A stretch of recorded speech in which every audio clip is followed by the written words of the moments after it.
Tsaka kung sino yung mas magandang boss. Ang tanong, bakit kailangan naka-skirt ka? Ang tanong! Eh, Tinanong mo ako, sabi mo, anong suot mo? Nung nalaman mo na kaganito ako, parang puruntong, parang nag-skirt ka.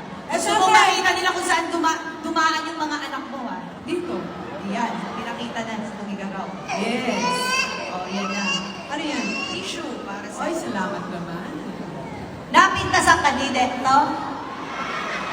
Ano yun? Napintasak? Ano yun? Si Tony? Ayun, dalawa.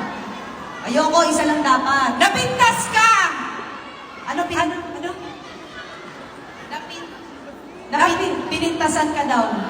Pinintasan ako? Oo. Ako napintasan, ikaw pinintasan. Yun ang Bakit lumabas. ganon? Oo. Oy, alam mo, dapat ipakita na natin sa kanila kung sino ba talaga ang mas magaling kumanta dito sa Mindanao. Para sila na ang magdesisyon. Ito naman, di pa kami kumakanta, sumigaw na to ni Jean.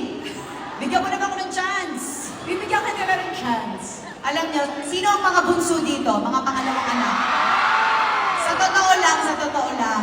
Ito, gusto ko, ang tagal ko nang gusto sabihin to. Ang mga pangalawang anak, mas okay yan sa panganay. Kasi kung okay na kayo, hindi na gumawa ng susunod.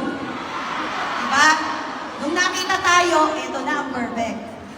Kaya talagang mas okay ang bunso. Diba? Tama? Sino mga panganay dito? Malalaman. Gigil na sa akin. Okay, pasensya na. Sino mga